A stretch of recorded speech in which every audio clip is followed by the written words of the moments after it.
Assalamualaikum warahmatullahi wabarakatuh. Innal hamdalillah nahmaduhu wa nasta'inuhu wa nastaghfiruh wa na'udzu billahi min shururi anfusina wa min sayyiati a'malina. من يهده الله فلا مضل له ومن يضلل فلا هادي له أشهد أن لا إله إلا الله وحده لا شريك له وأشهد أن محمدا عبده ورسوله وحبيبه وخليله اللهم صل وسلم على نبينا وحبيبنا وشفيعنا وقرة أعيننا ومولانا محمد صلى الله عليه وعلى آله وأصحابه وأزواجه وذرياته ومن تبعهم بإحسان إلى يوم القيامة. قال الله تعالى في كتابه الكريم وهو أصدق القائلين يا أيها الذين آمنوا اتقوا الله حق تقاته ولا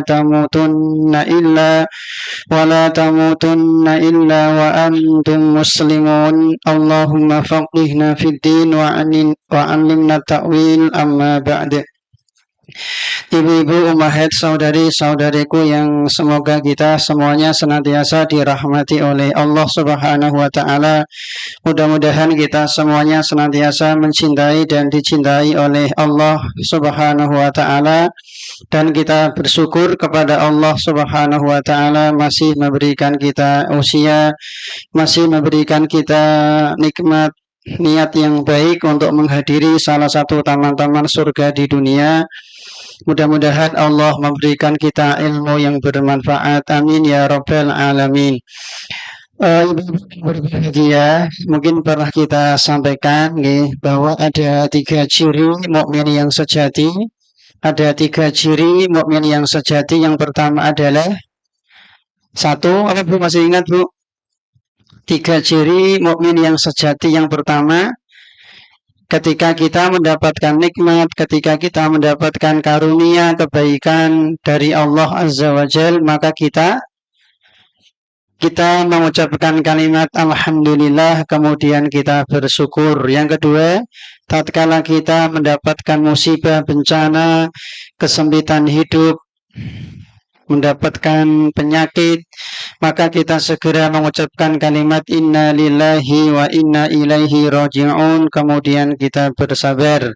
Yang ketiga, ketika kita berbuat maksiat, ketika kita berbuat dosa, melanggar larangan-larangan Allah Azza wa Jal, maka kita segera bertaubat, inabah, kembali beristighfar, mohon ampun kepada Allah Jalla Sya'nuhu. Inilah 3 ciri mukmin yang sejati. Ketika mendapatkan nikmat, kita bersyukur. Ketika kita mendapatkan musibah, kita bersabar. Dan ketika kita berbuat dosa, berbuat maksiat, maka kita segera bertaubat kepada Allah Subhanahu wa ta'ala. Baik, pada kesempatan pagi hari ini kita akan melanjutkan pembahasan kita dari fikih puasa. Kemarin kita sudah menyampaikan syarat wajib puasa. Yang pertama muslim, yang kedua mukallaf, yang ketiga sekarang bunggih yaitu mampu. Karena puasa itu ibadah fisik, sehingga disyaratkan orang-orang yang mampu, orang-orang yang tidak punya kemampuan, orang-orang yang lemah tak berdaya, maka mereka tidak wajib untuk berpuasa. Seperti orang yang sakit, maka boleh tidak berpuasa. Allah Subhanahu wa ta'ala berfirman di surat Al-Baqarah 184, "Faman kana maridan aw 'ala safarin fa'iddatun min ayyamin ukhra." Dan barang siapa yang dia sakit atau dalam perjalanan, maka baginya boleh tidak berpuasa, tapi wajib mengqadha, wajib mengganti puasa di hari yang lain. Orang yang sakit ada beberapa kondisi. Yang pertama, sakit yang tidak berpengaruh. Sakit tapi tidak berpengaruh kepada badannya, fisiknya, jiwanya, maka orang seperti ini tetap wajib puasa. Seperti sakit panu Bu nggih. Sakit hati nggih, sakit jerawat, cuman batuk ringan, meriang ringan, ini tetap wajib puasa. Yang kedua, sakit yang bisa menunda kesembuhan. Sakit yang bisa menunda kesembuhan. Gimana Bu? Puasa nggih, maaf. Yang kedua, maaf nggih. Puasa yang bisa menunda kesembuhan. Maka lebih baik tidak puasa nggih. Kalau dia puasa kok sembuhnya tambah lama, tertunda, maka lebih baik tidak berpuasa, Bu. Yang ketiga, kalau dia puasa tambah parah. Kalau dia puasa sakitnya tambah parah, maka lebih baik tidak berpuasa. Jadi kalau puasa sembuhnya lama, kalau dia puasa tambah parah, maka lebih baik dia tidak berpuasa. Yang terakhir, kalau dia puasa bisa mati. Kalau seandainya dia puasa bisa mati, mungkin sakit kronis, sakit ganas, kata dokter ahli, diduga kuat kalau dia puasa karena sehari kan harus minum obat, tapi dia tidak minum obat, tidak ada gizi yang masuk ke dalam tubuhnya, diduga kuat dia mati, maka dia haram puasa, haram, dosa Bu.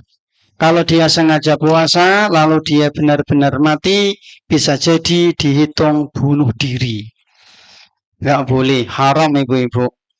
Jadi agama kita itu agama yang masuk akal, nggih. Agama yang ilmiah, yang logis, ibu-ibu. Karena pernah kita sampaikan ibadah itu bukan puas-puasan, bukan yang penting aku puas, aku seneng, ndak. Ibadah itu harus mengikuti maunya Allah, ikut maunya Allah. Agama ini milik Allah, ibu-ibu. Ala lillahi dinul khalis. Ketahuilah agama ini milik Allah. Maka tidak ada manusia yang boleh memberi syariat. Ini wajib, ini haram, ini sunnah, ini bid'ah, ini halal, ini haram. Ini harus dari Allah.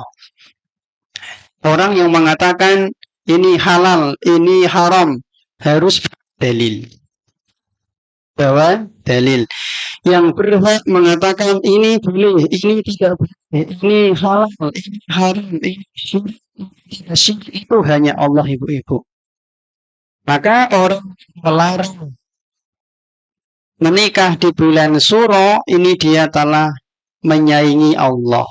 Allah mengizinkan menikah di bulan Suro, dia melarang. Berarti dia telah melawan Allah Subhanahu wa ta'ala.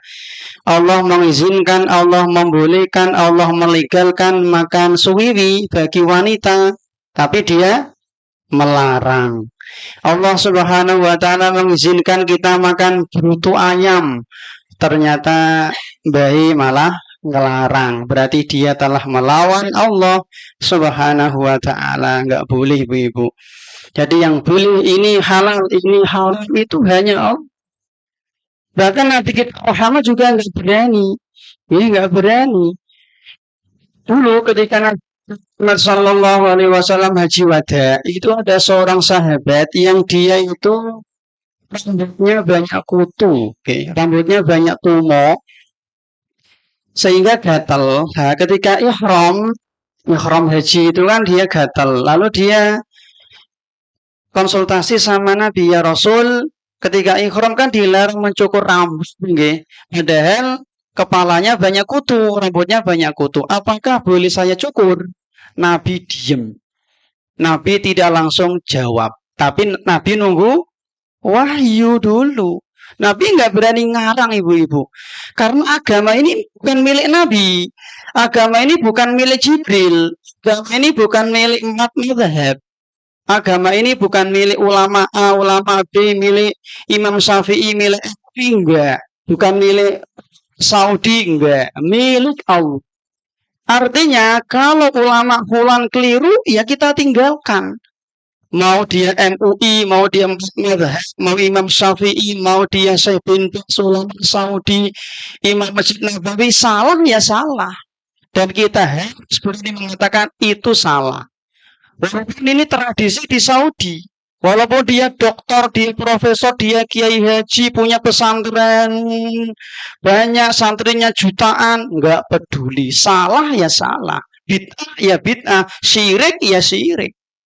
Karena agama ini milik Allah Subhanahu wa Ta'ala, maka yang berhak mensyariatkan ini halal, ini haram, ini boleh, ini tidak boleh, hanya Allah Subhanahu wa Ta'ala. Barang siapa yang dia membuat syariat, maka berarti dia telah menyaingi Allah, membuat tandingan, sekutu, saingan kepada Allah Subhanahu wa Ta'ala, dan ini sangat berbahaya, ibu-ibu. Baik, jamaah yang semoga senantiasa dirahmati oleh Allah. Jadi haram nggih kalau ada orang yang dia berpuasa diduga kuat kok lalu mati, ini haram untuk berpuasa. Kemudian yang kedua, seperti orang yang sudah tua, orang yang sepuh. Ini juga boleh untuk tidak berpuasa. Dalilnya Al-Baqarah 184 nggih sama wa 'alal ladzina yutiqu fidyatun miskin. Dan orang-orang yang dia tidak mampu berpuasa, makanya mereka wajib untuk membayar fidyah berupa makanan yang diberikan kepada orang miskin. 184 nggih, Al-Baqarah 184. Jadi orang yang sudah sepuh, orang yang sudah tua, maka mereka boleh tidak berpuasa, tapi wajib bayar fidyah, ibu-ibu. Oh, ngoten. Ibu-ibu agak maju nggih, monggo Ibu. Nggih, maju. Mriki saged Ibu tesih kosong, monggo Ibu. Nggih. Menawi kurang nyaman sakit menghadap ke sini barangkali nggih. Sakit nggih. Baik jamaah yang semoga senantiasa dirahmati oleh Allah Azza wa Jalla. Dan yang ketiga adalah wanita menyusui atau hamil, okay. Wanita menyusui dan hamil ini boleh untuk tidak berpuasa kalau diduga kuat bisa membahayakan kesehatan dirinya atau janinnya. Ini 3 orang yang boleh untuk tidak berpuasa karena tidak mampu. Yang pertama orang sakit, yang kedua orang tua, yang ketiga wanita hamil atau menyusui. Baik, jamaah yang semoga senantiasa dirahmati oleh Allah Azza wa Jalla. Ada satu kaidah, Bu nggih, ada satu kaidah. Orang yang uzurnya, orang yang dia tidak puasa karena uzur dan uzurnya itu bisa hilang, maka dia wajib membayar qadha. Dia wajib mengqadha puasa. Tak ulangi nggih. Orang yang dia tidak berpuasa karena uzur dan uzurnya bisa hilang, maka dia bayar qadha, bayar puasa alias qadha mengganti. Tapi kalau uzurnya tidak bisa hilang, maka membayar fidyah, ibu-ibu. Ini ketentuannya nggih. Kalau uzurnya tidak hilang, dia mengqadha puasa. Kalau uzurnya itu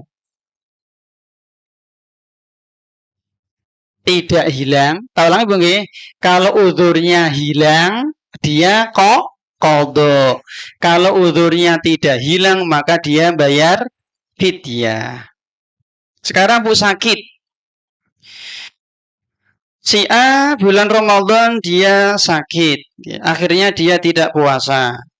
Bulan Syawal dia masih sakit. Bulan Dzulqa'dah sembuh, maka wajib qadha karena sakitnya hilang. Jelas sih, uzurnya hilang. Si B, dia Ramadan sakit. Kemudian Syawal isih sakit, Dzulqa'dah loro, Dzulhijjah loro, Muharram ya loro meneh. Kemudian Safar masih sakit, Rabiul Awal sakit, Rabiul Akhir sakit, Rejab sakit, Sa'ban sakit lagi. Berarti 11 bulan sakit, maka bayar fidyah karena uzurnya tidak hilang. Jelas nggih? Si fulan bulan Ramadan dia tua, gitu. Tua berarti dia tidak puasa. Bulan Syawal jadi nom. Nonton nggih? Jelas nggih? Bulan Syawal jadi tambah muda, seger ini. Maka iya qadha karena udurnya hilang. Neng ketone ra ono ya, Bu. Ketone nek Ramadan tua ya Syawal tambah tua. Ini seandainya, Bu. Jelas sih? Maka orang tua itu secara umum dia bayar fidyah karena usia tua itu kan dia tidak hilang, malah tambah tua. Jelas nggih? Wanita hamil. Nggih. Asalnya itu qadha. Hukum asal wanita menyusui itu qadha. Karena secara umum bisa hilang, nggih, bisa hilang. Tetapi kalau tidak bisa hilang, ya akhirnya fidyah. Mungkin pernah kita berikan contoh dulu, nggih. Ya Ramadan pertama dia hamil, berarti nggak puasa. Tahun kedua melahirkan, menyusui. Tahun ketiga masih menyusui, kan 2 tahun nggih, masih menyusui. Bulan keempat hamil meneh, ya. Tahun kelima melahirkan, menyusui. Tahun keenam menyusui. Tahun ketujuh hamil meneh, jelas ya. Nggak bisa puasa dia. Tahun ke-8 menyusui, melahirkan, menyusui meneh. Tahun ke-10 hamil meneh. 10 tahun mesake, nggih. Nah, tapi tadi nggih, secara hukum asal wanita menyusui hamil itu dia qadha sebenarnya. Cuman kan ini kan kasus kan jarang nggih. Ini kan kasus yang jarang kita terjadi, yang jarang kita jumpai. Kalau hamilnya selesai menyusui, maka dia wajib mengqadha. Tapi kalau dia tidak mampu tadi karena 10 tahun nggih, sakit itu nggih. 30 hari kali 10 kan pinten Bu? 300 hari ya. Maka setahun ya. Maka dia membayar fidyah, Ibu-ibu. Baik, ini ketentuan Bu. Sekarang Bu, ketentuan fidyah, Bu. Ketentuan fidyah. Yang pertama dengan makanan. Ketentuan dalam membayar fidyah. Yang pertama dengan makanan nggih. Jelas, dalilnya jelas tadi di Al-Baqarah 184 Allah Subhanahu wa taala berfirman fidyatun ta'amu miskin, bayar fidyah berupa to'am alias makanan miskin, diberikan kepada orang-orang miskin. Artinya Bu, fidyah itu jangan berupa uang, fidyah jangan berupa duit, jangan berupa fulus, tapi berupa makanan. Boleh matang, boleh mentah, Ibu-ibu. Kalau matang bisa seperti sahabat Anas bin Malik. Anas bin Malik ini sahabat yang usianya panjang, ketika sudah sepuh, tidak puasa Ramadan, maka Anas di akhir Ramadan atau di bulan Syawal, istrinya disuruh masak yang enak, kemudian dia memanggil orang-orang miskin 30 orang, sebanyak 30 hari tidak puasa, disuruh mangan sakwareke, suruh ngombe rampung. Ini cara pertama membayar fidyah. Kon masak, Ibu-ibu, masak sing enak selama 3 masak yang enak, mengundang 30 orang fakir miskin, suruh datang makan minum wareg bar. Sekali makan, Bu, ngoten Bu. Bisa jadi atau bisa juga jenengan bisa tidak masak tapi beli bisa nggih. Jenengan beli nasi padang 30 bungkus, ana segani sayuri lauke es teh lalu jenengan berikan kepada 30 fakir miskin juga bisa. Ngoten Ibu-ibu. Selesai Bu, sing enak nggih. Yang rendang apa ayam Bu nggih sing enak Bu. Atau kalau jenengan sulit mencari 30 fakir miskin nggih, di sini sugih kabeh golek 30 fakir miskin ya ora gampang Bu nggih. Ora gampang terkadang nggih kalau terutama yang tinggal di perumahan-perumahan elit nggih, apalagi dia pendatang, bukan orang Semarang asli, dia wanita karir barangkali nggih. Apalagi teman-temannya orang-orang kaya, tidak gampang mencari orang miskin, tidak gampang mencari orang miskin, maka boleh diberikan kepada satu orang miskin. Boleh. Misalnya contoh ya, ada satu orang miskin Fulan. Pak Fulan selama 30 hari pakai mangan sampean. Setiap sarapan pagi selama sebulan ke sini ya, boleh juga. Ngeten Ibu-ibu. Ini mateng, boleh masak tadi, boleh beli juga. Tapi nih nasi kucing jangan Bu nggih. Ngeten Bu, ketane buatan wareg nggih. Karena ini sekali makan kenyang. Sekali makan kenyang, bukan sehari nggih. Nek sehari kan berarti makan pagi, makan siang, makan sore, sekali makan. Sekali makan kenyang. Nah, ini disuruh masak yang enak, sampai yang datang 30 orang miskin kon mangan sak warke lalu pulang. Ngeten. Nek bungkus Pak itu keutamaan, nggak wajib Ibu-ibu. Bisa juga dengan mentah, nggih. Mentah juga bisa Bu, mentah. Berupa ya beras, nggih, beras Bu. Ini yang pertama nggih dengan makanan. Yang kedua, ketentuan fidyah itu Ibu-ibu diberikan kepada fakir miskin. Diberikan kepada fakir miskin. Jadi mustahik orang yang berhak menerima fidyah itu hanya dua. Fakir atau miskin. Muslim Bu, muslim. Fakir atau miskin yang muslim. Berarti yang diberikan kepada orang Kristen jangan. Muslim. Kalau mustahik zakat mal berapa Bu?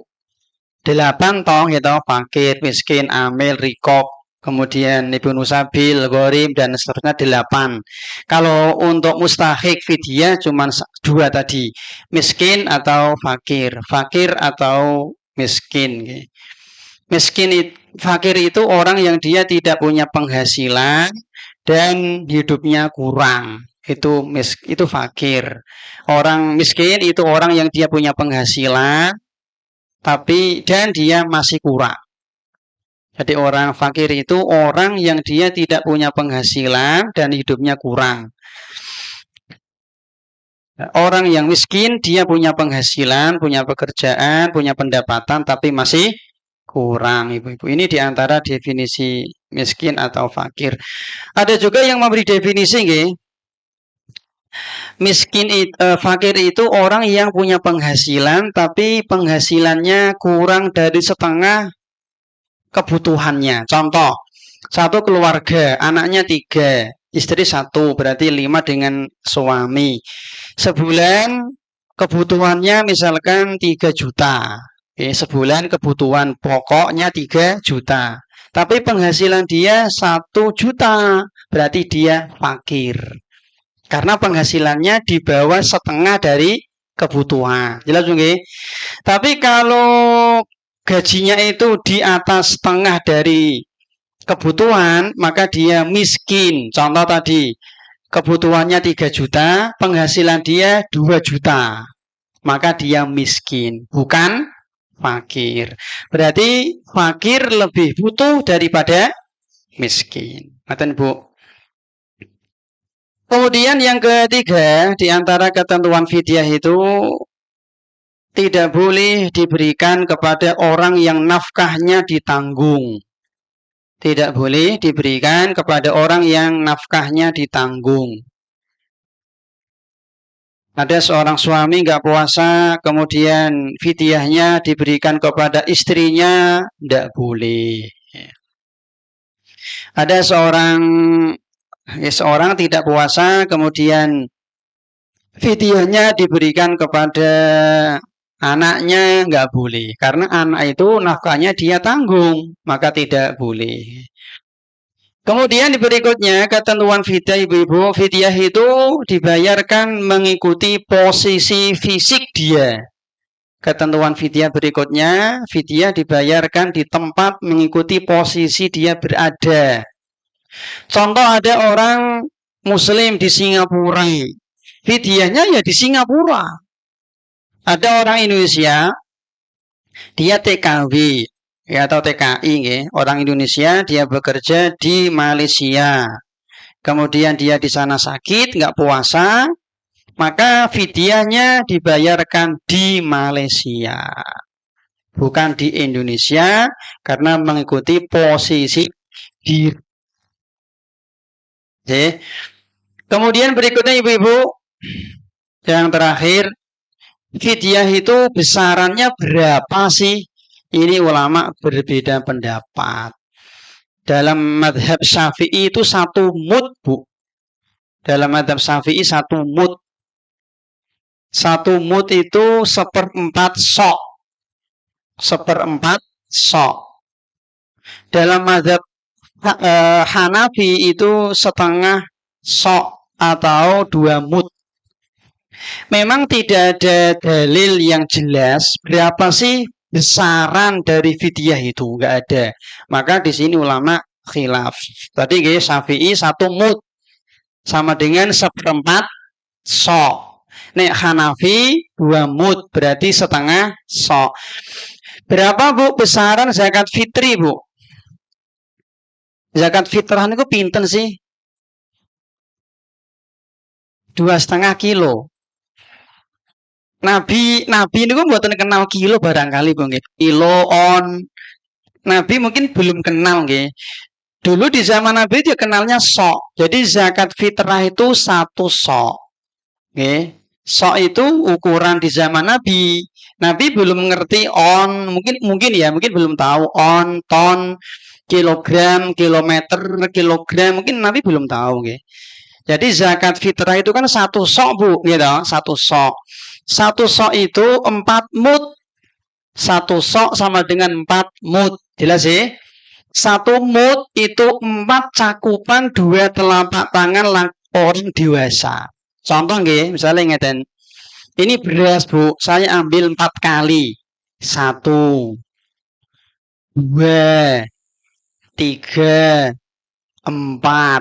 Ini namanya 1 sok. Besarannya zakat fitrah Bu. Nabi belum kenal kilo tadi. Nah kok dapat 2 kilo Pak? Itu ijtihad ulama. Jadi kalau jenengan nanti nggih Bu, jenengan di rumah Bu, coba nggih ambil beras, jenengan ambil 4 kali Bu. Dua cakupan tangan digabung. Nek semene berarti setengah mud. Nek digabung namanya 1 mud nggih Bu. 4 kali 1, 2, 3, 4. Jenengan timbang Bu, pinten coba. Ngaten. Cuman nggih kata para ulama itu 4 cakupan tangan orang dewasa orang Madinah. Ngaten Bu. Wong Indonesia cilik-cilik yo sithik, jelas nggih, ngaten Bu. Wong zaman biyen kan rada gede Bu nggih. Ngaten Bu. Lah akhirnya ulama berbeda pendapat. 1 sok itu piro? Ono sing mengatakan 2,5 kilo, ono sing 3 kilo, ono sing 2,7, ono sing 2,4. Masing-masing ulama berbeda pendapat. Ngaten Bu, maka untuk hati-hati jenengan kalau nanti zakat fitrah Bu, ya untuk hati-hati saya kira 3 kilo enggak berat Bu nggih.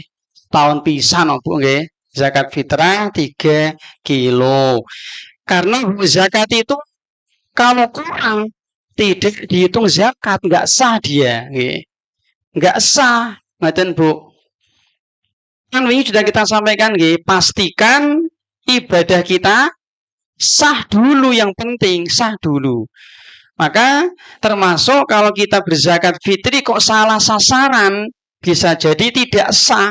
Tadi jenengan zakat fitrah, jenengan berikan kepada anak yang harus kita tanggung nafkahnya, ya rasa. Atau dibayarkan di luar waktunya, juga nggak sah, Bu. Atau dibayarkan dengan sesuatu yang tidak dituntunkan. Bayar zakat fitrah karo rambutan sekarung. Nah, lagi panen ya Pak, yuk nggak boleh. Karena rambutan bukan makanan pokok. Ngoten Bu. Jadi pastikan zakat kita itu sah. Diberikan kepada siapa, waktunya, dengan apa, takarannya, kan lengkap. Jadi nek zakat itu ono ketentuannya jelas, satu sok. Tapi nek fidyah ini enggak ada. Fidyah itu tidak ada dalilnya yang jelas, sehingga tadi ulama beda pendapat.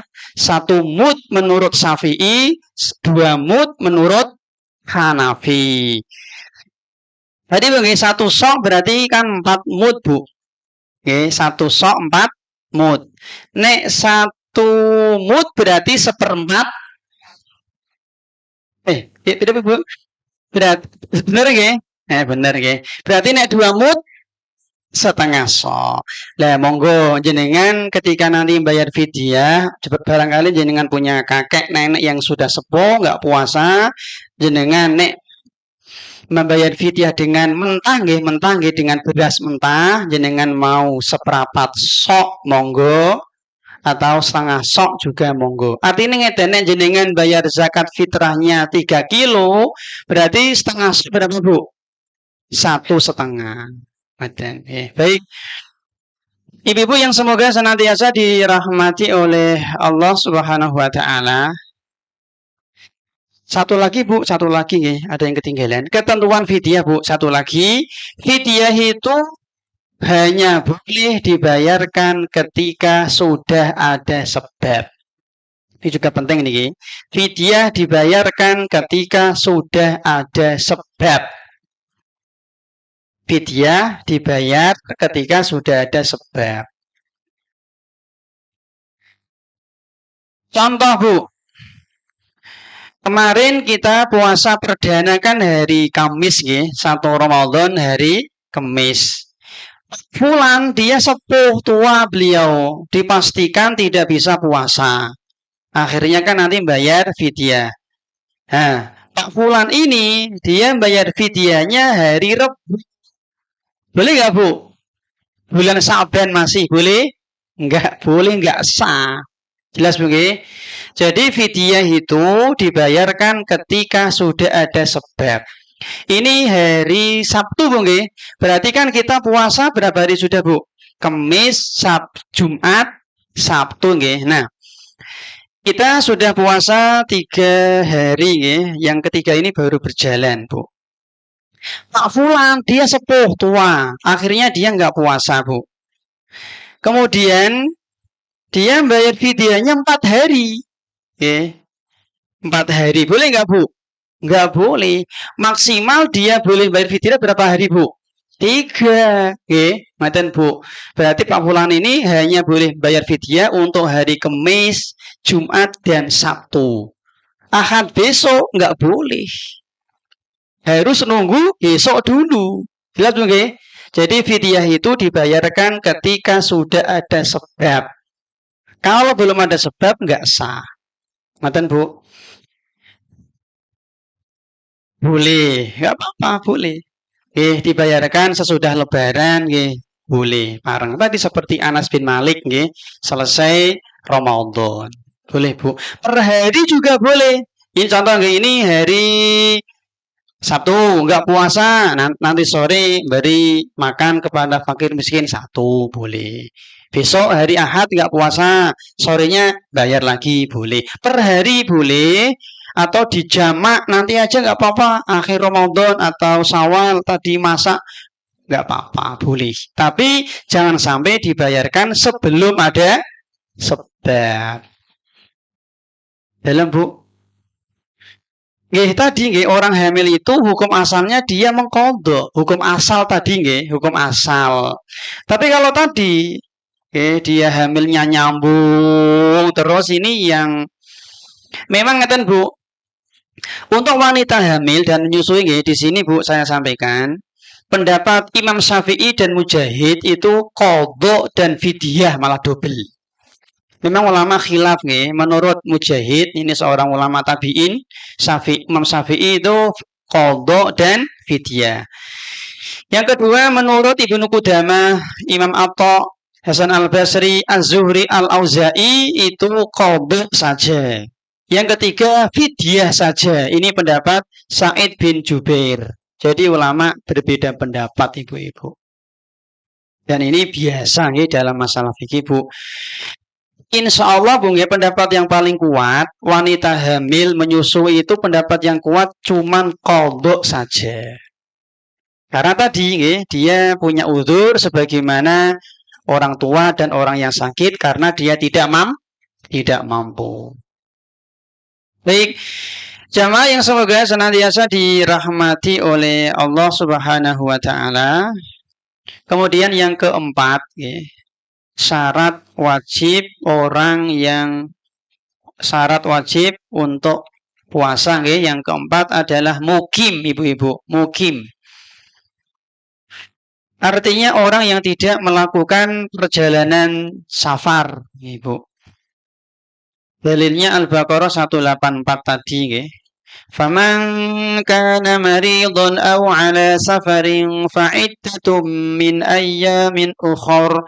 Orang-orang yang sakit atau safar maka boleh tidak puasa tapi wajib mengqadha, ibu. Jadi orang yang safar, Bu, ngeten Bu. Hukum asal orang yang safar itu boleh tidak puasa. Hukum asal orang yang safar boleh tidak puasa. Meskipun safarnya nyaman, safarnya enak, safarnya menyenangkan. Nggak panas, nggak macet, nggak bawa barang berat. Pokoknya nyaman. Hukum asal dia boleh tidak puasa, Bu. Hanya saja orang seperti ini kalau safarnya nyaman, enak, AC, adem, menyenangkan, ketika bulan Ramadan tetap lebih utama puasa. Lebih utama puasa. Tapi ini orang puasa entuk. Tapi lebih utama puasa, Bu. Kemudian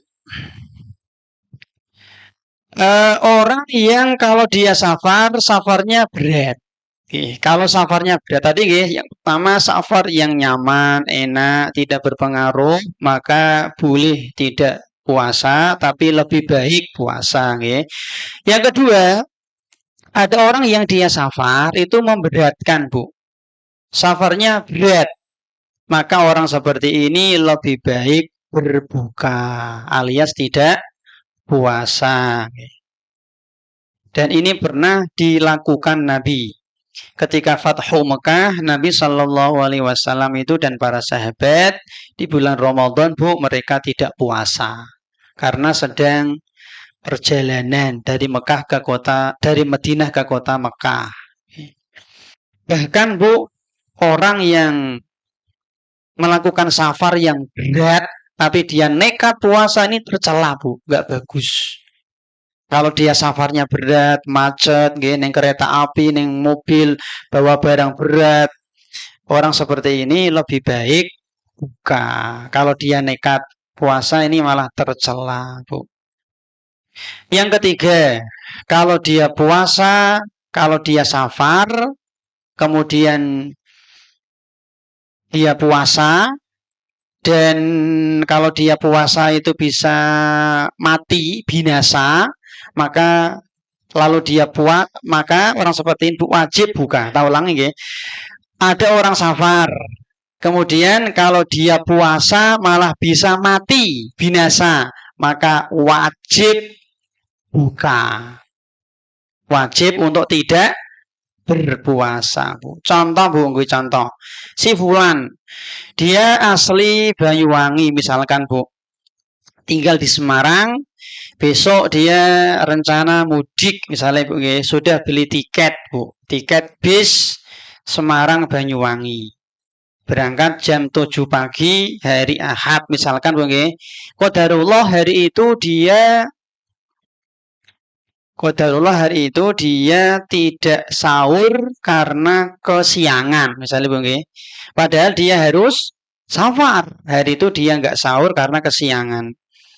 Akhirnya dia naik bis nggih menuju ke Banyuwangi. Sampai Tuban panas, macet, Bu. Apalagi Juwana kan anu Bu nggih jembatane nembe didandani to Bu nggih. Juwana Bu nggih macet, panas, ngorong, haus, ora sahur, dayeng-dayeng, tele-tele Bu dia. Nah, ngoten Bu. Tapi dia nekat puasa Bu. Nekat puasa ini malah haram Bu.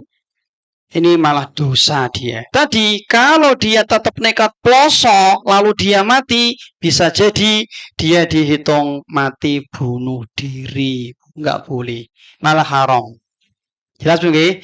Jadi agama kita itu ilmiah ya tadi nggih. Tidak asal-asalan, tidak asal-asalan. Karena dalam Islam jiwa itu kan mahal, nyawa itu tidak murah. Nyawa itu tidak murah, Ibu-ibu. Maka kita jaga. Baik.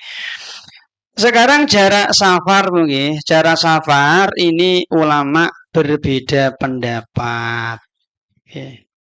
Biar gampang gini, Bu. Ini kesimpulan dari Syekh Sulaiman Ar-Ruhaili, kata beliau, Bu.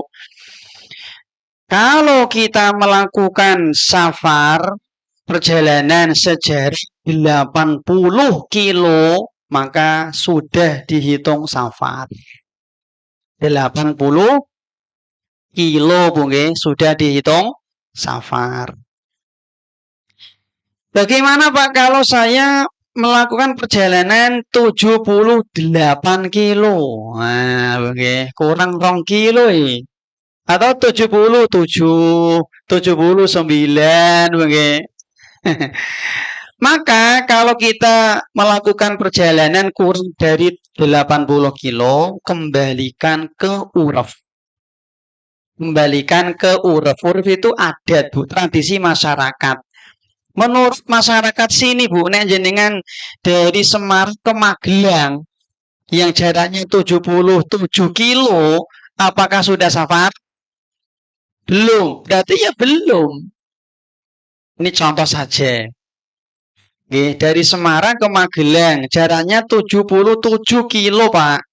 Kalau menurut orang Semarang belum safar, berarti belum jarak safar, berarti tidak boleh untuk berbuka. Jenengan kudu poso dan belum boleh untuk mengkosor sholat. Kan gitu Bu konsekuensi ini. Jelas nggih? Ngoten Bu. Jadi ingatan jelas ya, kalau jarak kita 80 kilo sudah safar. Atau lebih 80, 81 dan ke atas, berarti sudah safar. Tapi kalau kurang, tadi kembalikan ke uruf. Ngoten Bu, kembalikan ke uruf. Saya pernah dapat cerita nih teman saya Bu. Tinggalnya di Geraha Wahid nih. Dia itu dari Ungaran ke Kaligawe itu dikosor Ibu. Kewanen nih. Bu. Saya juga heran nih dari Ungaran ke Kaligawe kok dikosor itu loh.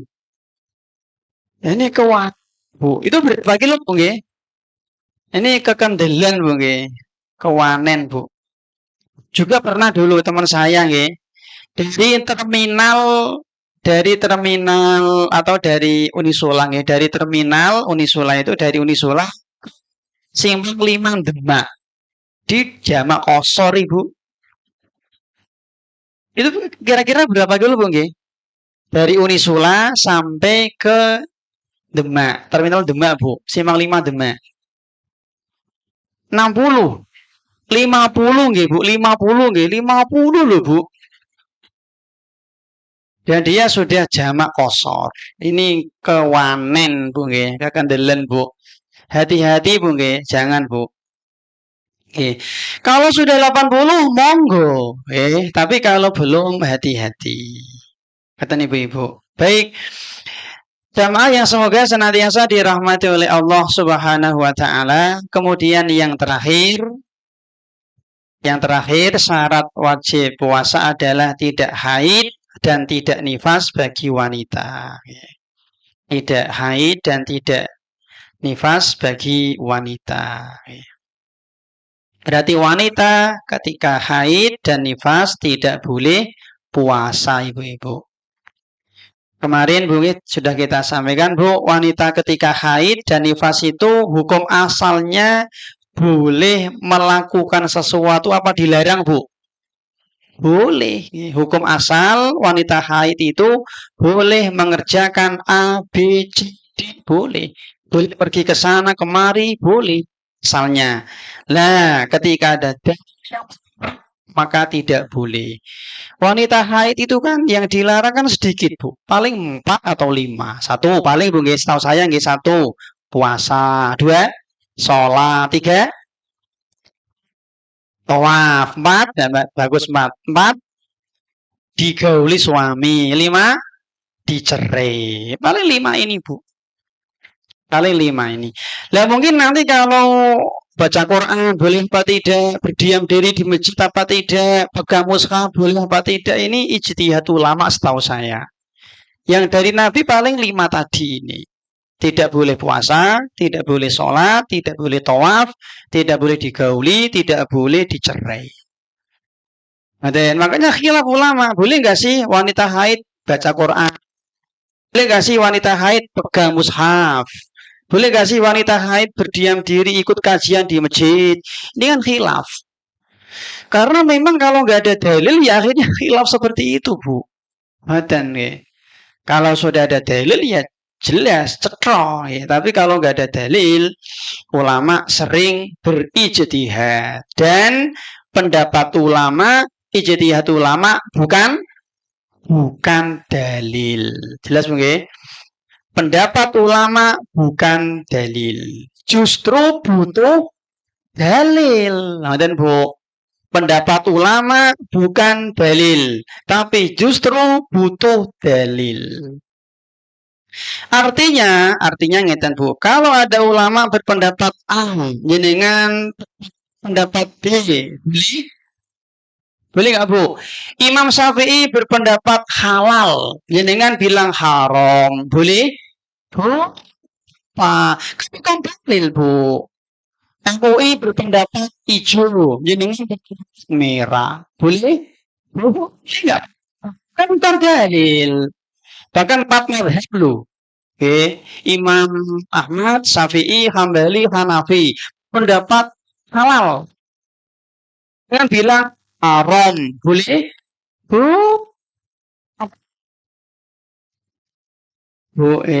dalil itu adalah Allah, kata Rasul, dan ijma. Itulah dalil. Dalil itu sifatnya di 100% pasti benar. Itu dalil. Jadi dalil beratnya 100. Ucapan ulama bisa salah, bukan dalil. MUI, pendapat MUI bisa benar, bisa salah. Pada pendapat Imam Syafi'i bisa benar, bisa salah, maka bukan dalil. Apalagi pendapat Gus Fulan, Kiai Fulan, Habib Fulan, Ajingan Fulan, bukan dalil. Itu kan pendapat. Mbak Yai pendapatnya entok, kata saya. Enggak.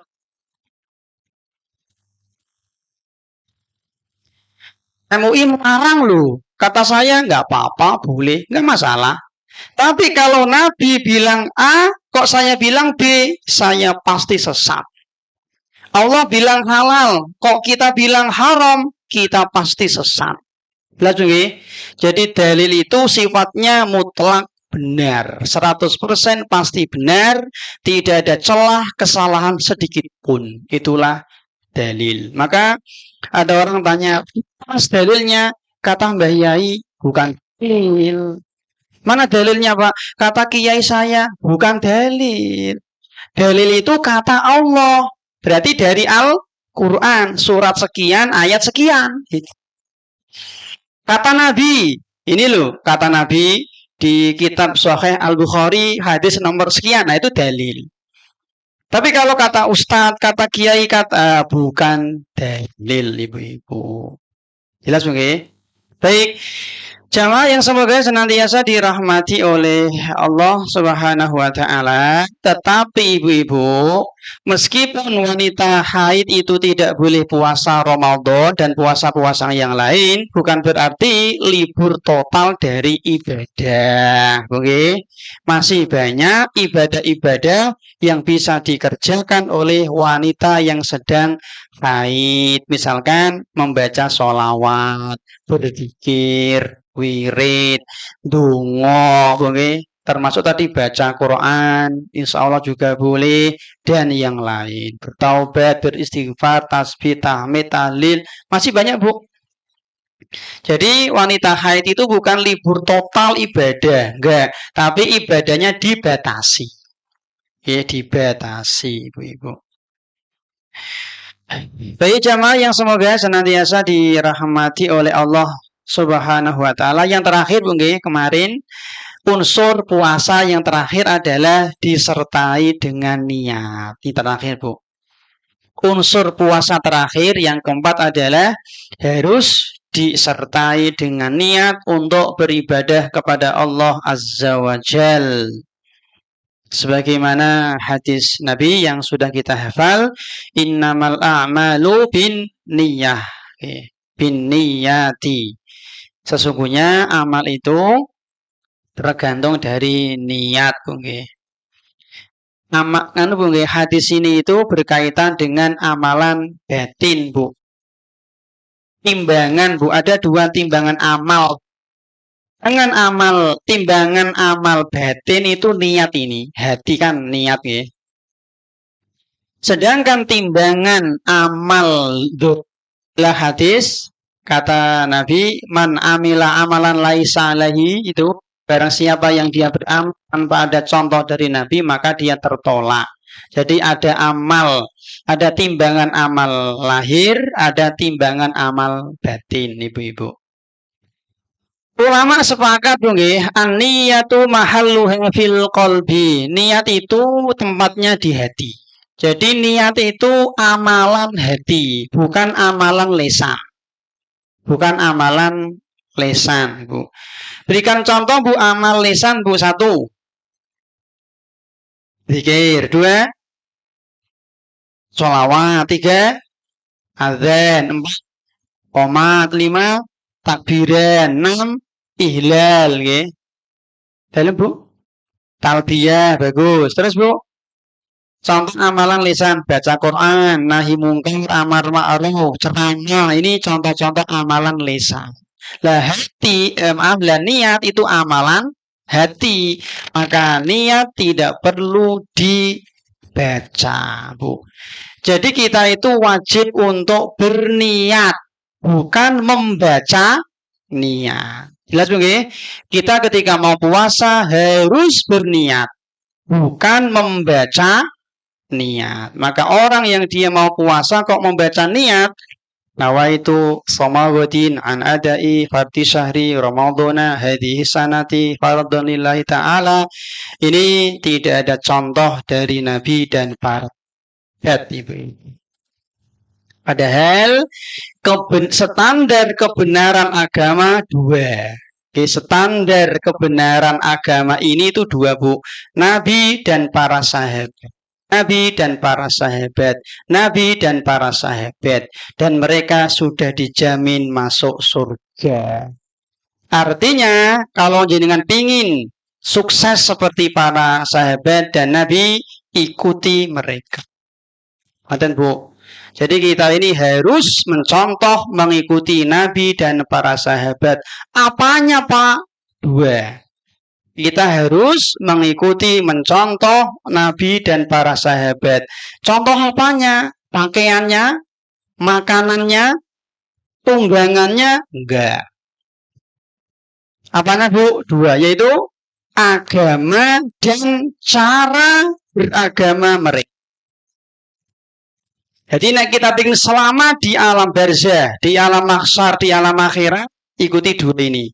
Ikuti agama Nabi dan para sahabat, dan ikuti cara beragama Nabi dan para sahabat. Betul, Bu. Bukan mengikuti kendaraannya. Katanya kamu ingin ikut Nabi, ya numpak onto toh. Nah, salah paham dia. Kok malah numpak NMAX? Nah, tahu nggih?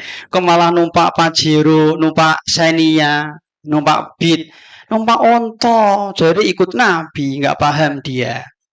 Katanya ikut Nabi, yo mangan kurma, rasa mangan sego. Nggak paham dia. Katanya ikut Nabi, pakai jubah dong. Nabi kan pakainya cuma 2 setel begitu. Jadi Nabi itu 2 setel, seperti ikhram, Bu. Kok malah pakai batik, anggut dasi.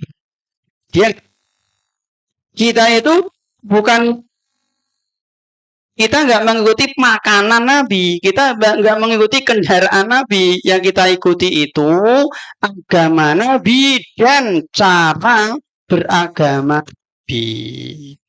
Ada orang yang dia agama ikut Nabi Islam, tapi cara beragamanya nggak ikut Nabi. Ada seperti itu.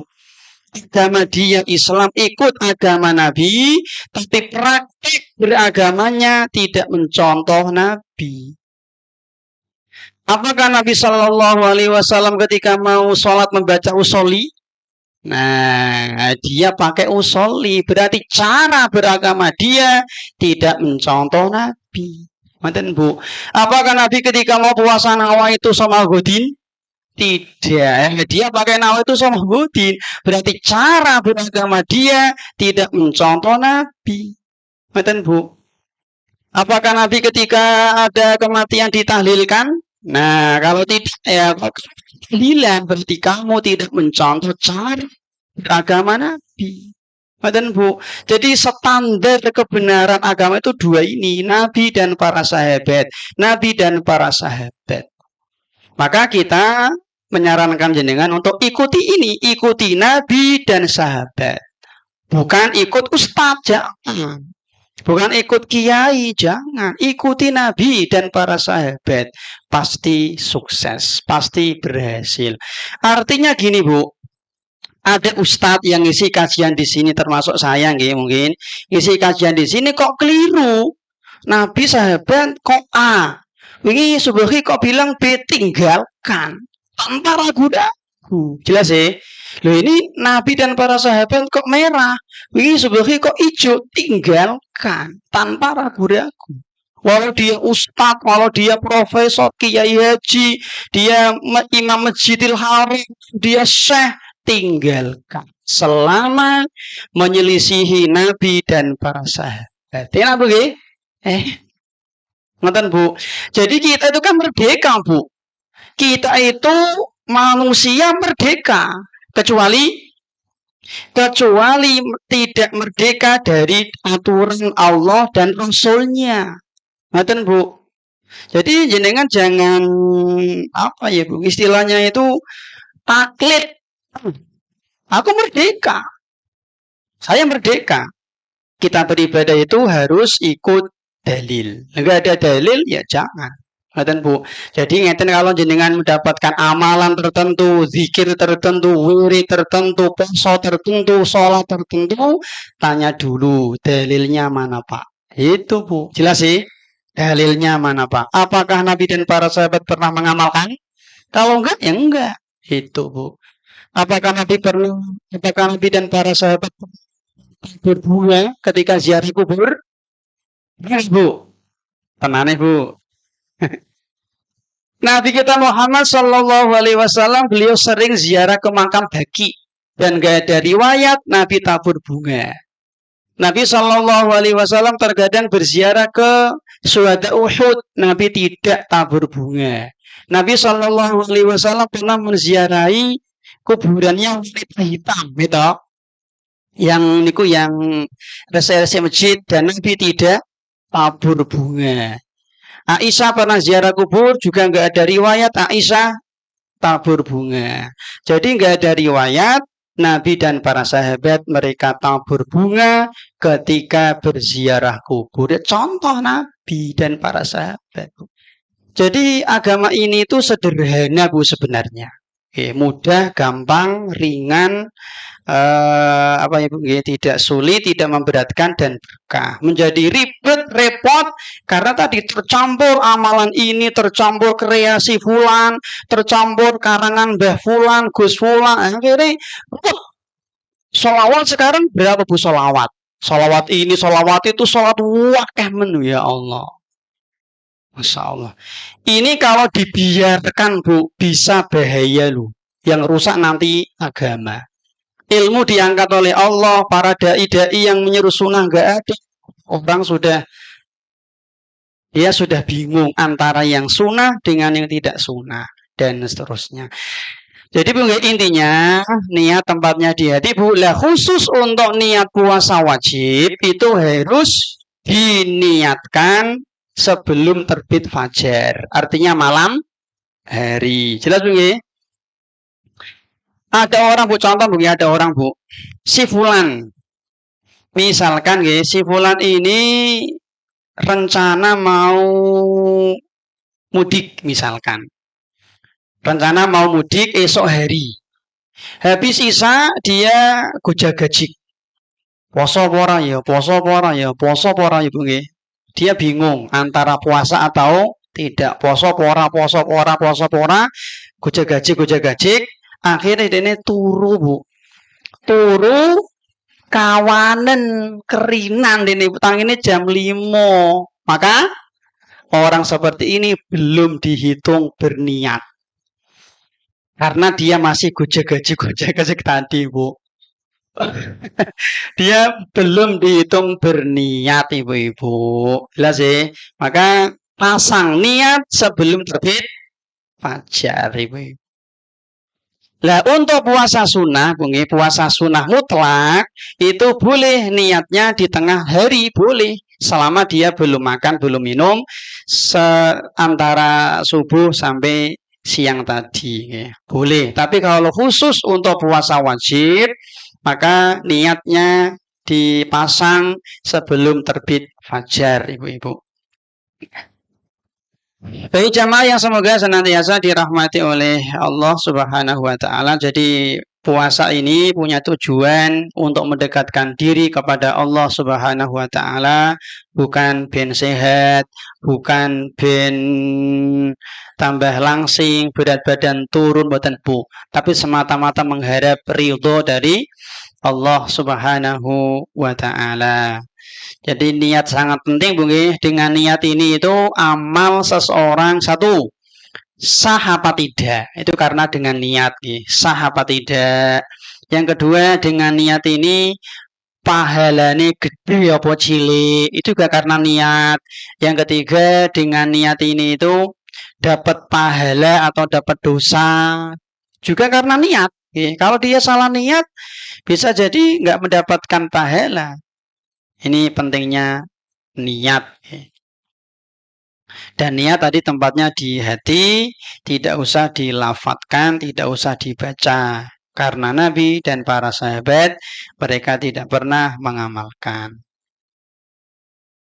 Ada kasus Bu, bagaimana puasanya orang pekerja berat. Ada orang dia punya pekerjaan mungkin gali sumur, mungkin nebang tebu, mungkin ngedos. Tahu ngedos nggak Bu? Nggak tahu nggih, jenengan orang kota kok Bu. Ngedos niku panen pari Bu. Nah, niku namanya ngedos. Tandur. Atas nggih. Daud. Jenengan wong kota nggih, nggak tahu ya Bu. Orang-orang yang bekerja berat tadi petani, ambil kayu, nebang kayu, mungkin dia kuli bangunan, mungkin ngangkat pasir, ngangkat semen, ngangkat botol, ngangkat besi, mungkin dia bekerja di tempat tambang yang panas, membuat badan lelah. Nah, maka kita katakan hukum asal Bu, para pekerja berat itu hukum asalnya wajib puasa. Jelas ya, hukum asal para pekerja berat mereka wajib tetap puasa. Bagaimana Pak solusi satu? Solusi yang pertama yang bagus insya Allah yang pertama dia nabung. 11 bulan dia bekerja sambil nabung. Maka nanti bulan Ramadan dia berhenti kerja. Ini solusi pertama. 11 bulan dia bekerja dan nabung. Bulan Ramadan libur berai untuk fokus ibadah puasa. Ra cukup, Pak, nggih. Jangankan untuk nabung, nggih. Tanggal pertengahan bulan sudah NTE, ya, sudah habis. Oke, kalau nggak cukup, maka yang kedua solusinya adalah ganti pekerjaan. 11 bulan jenengan kuli bangunan.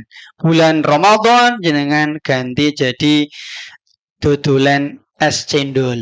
Nah, ngoten nggih. Ini kan solusi, Bu.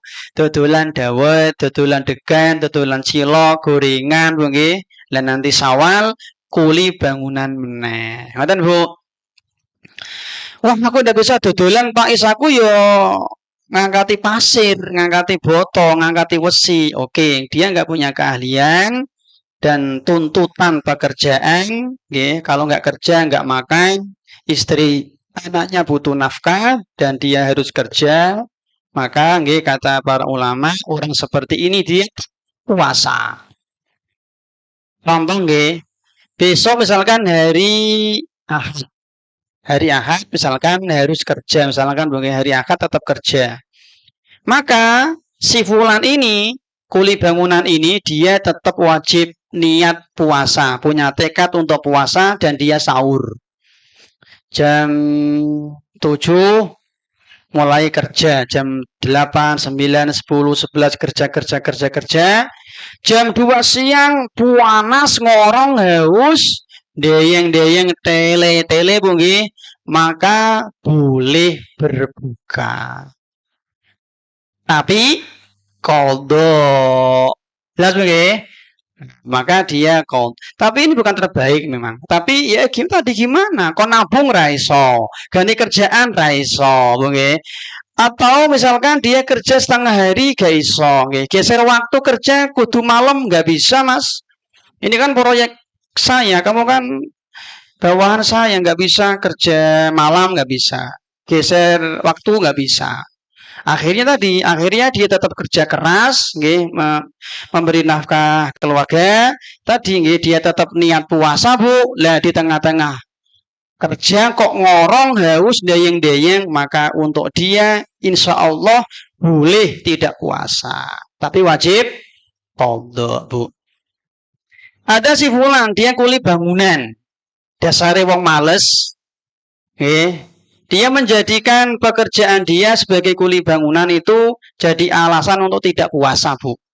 Akhirnya hari itu, hari Senin, dia sengaja nggak puasa, sengaja nggak sahur. Memang niatnya nggak poso. Wong arep kerja, Bu nggih. Jam 6 dia sarapan, Bu. Sarapan, lalu dia siap-siap mangkat kerja neng proyek kuli bangunan. Arep kerja ditelepon karo bose, Mas, hari ini libur. Kenapa? Materialnya durung teko. Lah iki wis kadung ra poso sampean. Sopo sing salah? Ya sampean dhewe to. Lah nggih, mungkin terjadi. Ya mungkin, ngaten Bu. Atau si fulan hari itu dia dasare males, nggak poso deh nih, nggak sahur, nggak poso. Lalu ternyata hari itu hari kerja, mendung malah panas, malah udan deres, mendung, adem, udan deres. Waktu udan deres, kata Mandiri istirahat, ternyata istirahatnya sampai 5 jam, Bu. Padahal dia wis kadung ora poso. Sapa sing salah ya sampean dhewe. Mungkin ya mungkin, jelas nggih? Ngaten, Bu. Jadi hukum asal pekerja berat itu mereka tetap puasa. Tadi kalau nggak kuat, kan Allah kan maha tahu isi hati kita, Bu nggih. Ada niat puasa dulu. Nah, nanti kalau di tengah-tengah puasa nggak kuat, insya Allah ngasih uzur. Ngaten ibu-ibu. Baik jamaah yang semoga senantiasa dirahmati oleh Allah Subhanahu wa taala. Mengakhiri kajian kita nggih pada kesempatan ini, Bu, saya sampaikan sedikit, Bu. Ramadan nggih, ini bulan yang spesial nggih. Ramadan ini punya beberapa nama, Bu. Yang pertama, Ramadan adalah syahrus syiyam, bulan puasa. Syahrus syiyam, bulan puasa, karena memang di dalamnya kita diperintah untuk berpuasa. Dalilnya jelas di Al-Baqarah 183. Yang kedua, nama lain dari bulan Ramadan adalah Syahrul Quran, bulan Al-Quran. Syahrul Ramadan alladzi unzila fihi al-Quran. Allah Subhanahu wa taala sengaja menjadikan Ramadan sebagai bulan diturunkannya Al-Quran. Maka salah satu amalan yang sangat diperintahkan di Ramadan adalah membaca Al-Quran. Masuk kegiatan yang sangat bagus mungkin jenengan di sini ada kegiatan membaca Al-Quran. Semoga menjadi pahala jariah bagi tuan rumah. Bu, Masya Allah. Ada target mboten Bu selama Ramadan? Katam ping pinten? Gini saged minimal katam sepindah. Dari surat Al-Fatihah sampai surat Anas. Ini saged ibu-ibu. Ini saged. Jenengan kan sangat sibuk. Sibuk wianan. Ya mboten nggih. Itu kan wanita kono-kono nggih. Nah ibu sini ya ora beda. Jelas nggih. Jadi Bu Al-Qur'an ini spesial nggih.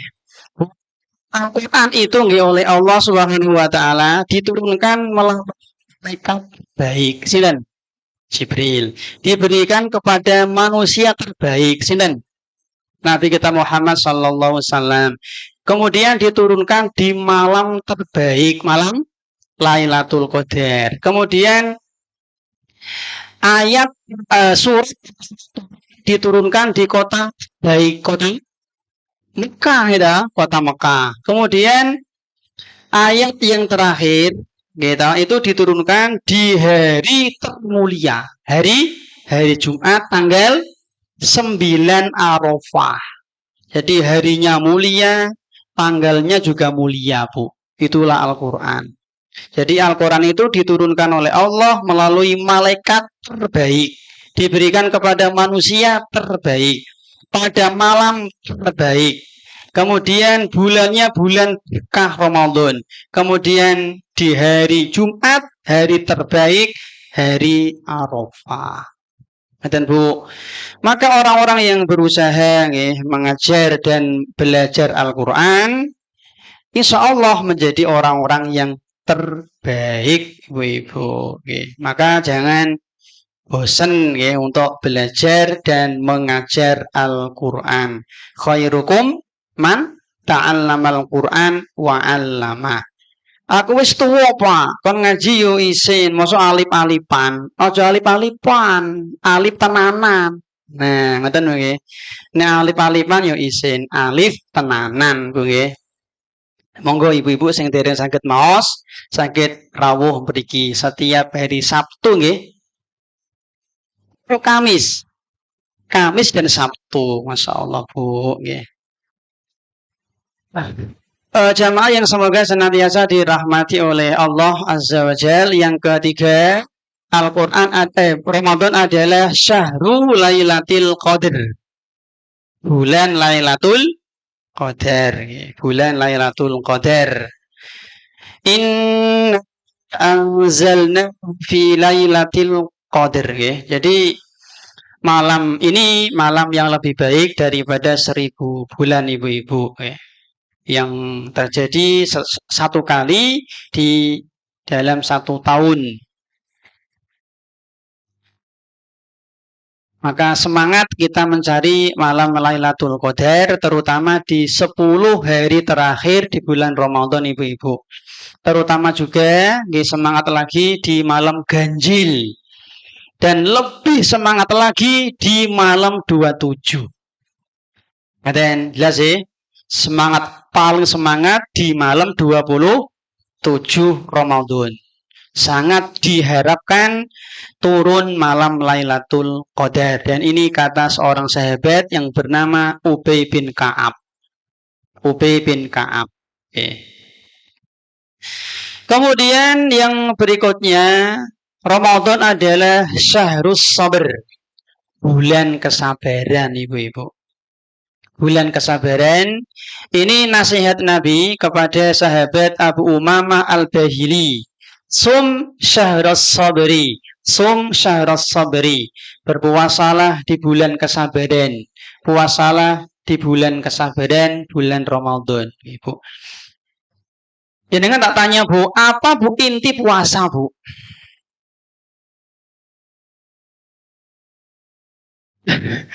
Daurah 3 hari loh, Bu. Inti puasa ya sabar tadi, nggih, sabar, Bu. Ada orang, Bu, dia puasa tanpa sahur, apakah sah? Puasa tanpa sahur, boleh nggak, Bu? Boleh, kan sunnah gitu, nggak wajib gitu. Ada orang yang dia puasa tanpa sahur dari terbit fajar sampai tenggelam matahari. Itu ngapain, Bu? Dari terbit fajar dia puasa gitu, dari subuh sampai maghrib. Jadi ngapain sih, Bu? Sabar, Bu. Jadi inti puasa kan sabar. Itu tadi sabar dari sesuatu yang bisa membatalkan puasa dan membatalkan pahala puasa, Bu. Beda dengan sholat. Kalau sholat kan ada ucapan, nggih. Baca ucapan, ada gerakan, takbir, ada ruku, sujud, duduk, salam, dan seterusnya. Kalau zakat mengeluarkan harta. Kalau haji umroh ada ikhram, ada tawaf, sa'i, lempar jumroh, dan seterusnya. Tapi ini poso, Bu, ngapain poso, Bu? Ada orang poso meneng, apakah sah puasanya? Meneng. Sah nggak, Bu? Sah, nggih. Puasa kan tidak ada bacaan khusus, juga tidak ada gerakan khusus. Jadi inti puasa itu sabar.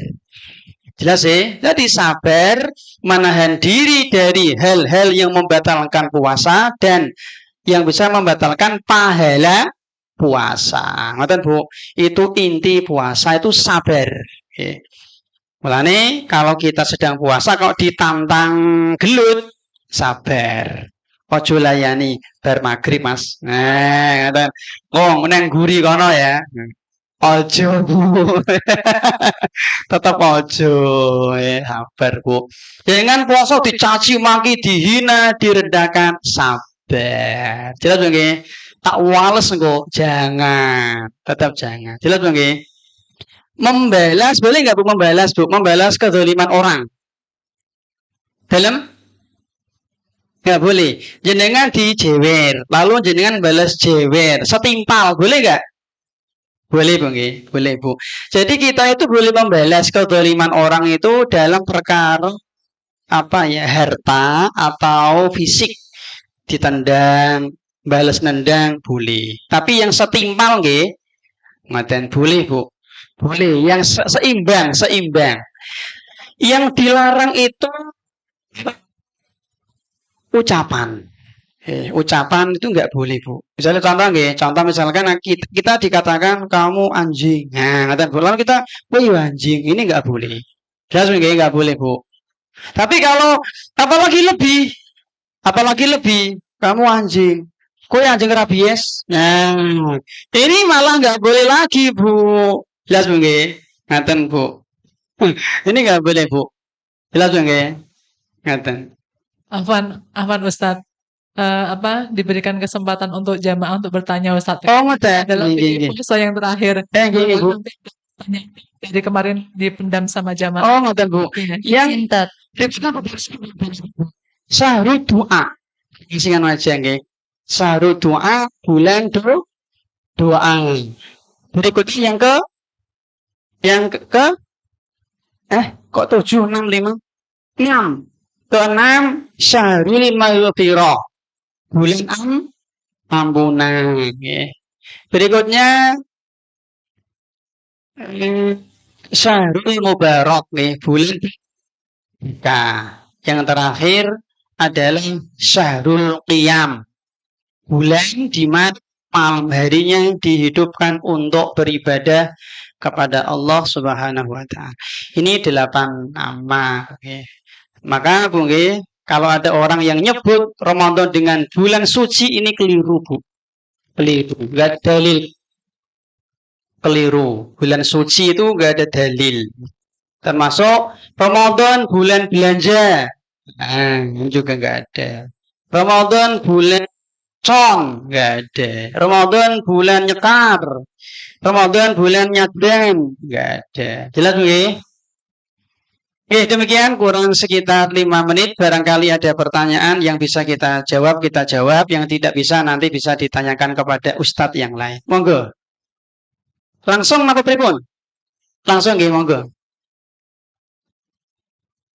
Waalaikumsalam warahmatullahi wabarakatuh.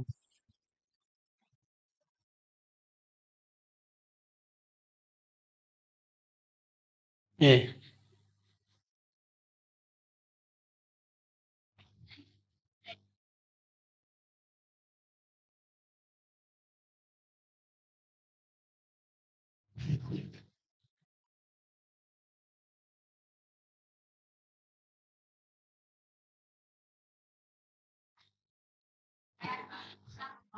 Maaf sebentar, pakai mic nggih.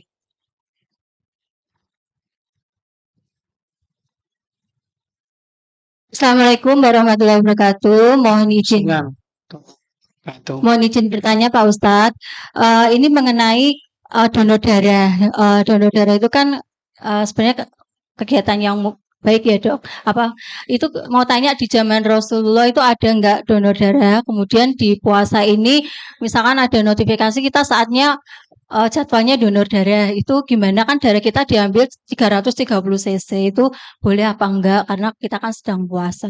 Kemudian yang selanjutnya ini mohon maaf sekali, ini pertanyaan dari suami saya yang saya mau tanya tuh maju mundur Pak Ustadz. Ini Pak Ustadz kan kalau misalkan kita lewat atau jalan itu kan kalau ketemu cowok atau tetangga gitu kan kita harus menundukkan pandangan Pak Ustadz. Betul ya Pak Ustadz? Kemudian kalau misalkan ini kan kemarin ada pertanyaan di kajian itu kan kalau yang ngisi Pak Ustadz gimana gitu. Apakah zaman Rasulullah itu juga seperti ini gitu. Maaf ya Pak Ustadz, jazakallah. Oh iya, baik. Jamaah yang semoga senantiasa dirahmati oleh Allah Subhanahu wa taala. Yang pertama nggih, apakah di zaman Nabi Shallallahu alaihi wasallam itu sudah ada donor darah, nggih? Setahu saya belum ada, nggih. Kemarin kan kita sudah menyampaikan, nggih, ada pembatal puasa yang ulama berbeda pendapat. Seperti misalkan onani, termasuk endoskopi, kemudian termasuk bius total, nggih. Kemudian ada orang dari subuh sampai maghrib turu full. Nah, ini batal apa tidak? Termasuk donor darah, termasuk bekam. Ini ulama berbeda pendapat, apakah batal atau tidak.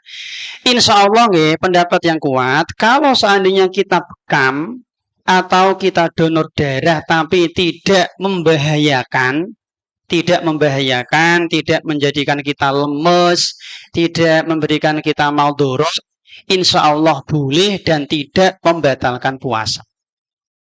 Tapi kalau dengan donor darah itu, dengan bekam itu kita menjadi lemes, kemudian kita mendapatkan bahaya maldorot, maka bisa membatalkan puasa dan dilarang.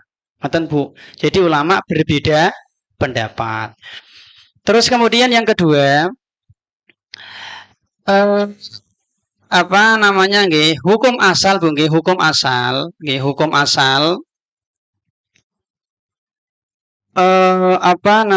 Hukum asal itu wanita itu hukum asal laki-laki itu boleh dipandang wanita. Hukum asal Bu nggih, selama tidak menjadikan fitnah.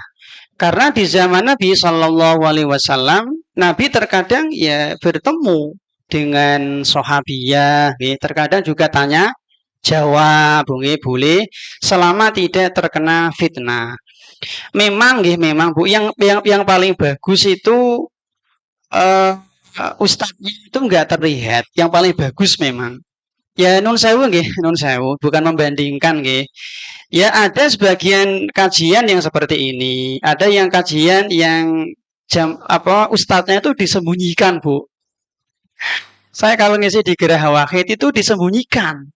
Jadi saya nggak lihat jamaahnya, jadi ditutupi sendirian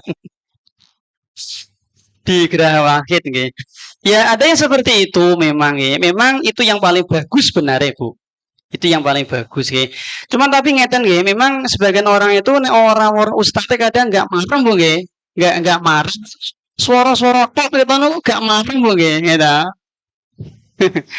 Iya kalau jenengan terfitnah dengan ustate, nggih, mungkin ustate isih piye-piye lah, mungkin jenengan bisa rada ya gimana ngoten Bu. Jadi kita menyesuaikan memang. Ngoten Bu. Ngoten Bu nggih. Nggih, demikian. Pripun Bu? Ada yang mau tanya, Ustaz, bentar. Monggo. Tadi yang kaitannya dengan perempuan haid tidak boleh membaca Al-Quran. Itu kan ada di Quran surat Al-Waqiah. Itu apakah termasuk atau tidak? Tidaklah menyentuhnya Al-Quran kecuali orang-orang yang suci. Nah itu apakah orang haid itu terhitung orang yang tidak suci atau bagaimana? Nggih. Nggih, matur suwun Ustaz. La yamasuhu ilal mutahharun nggih, tidak boleh memegang Al-Qur'an kecuali orang yang suci nggih. Di sini Allah menggunakan kata la yamassuhu, yaitu mas itu ulama beda pendapat nggih. Ada yang berpendapat di sini itu maksudnya adalah jima. Jadi hadas besar. Jadi ulama sepakat kalau sedang junub itu harus pegang mushaf. Tapi ada yang berpendapat bukan jima, tapi dia hadas kecil, nih, hadas kecil, nih. Jadi memang di sini ulama khilaf apakah boleh wanita haid itu pegang Al-Quran atau tidak.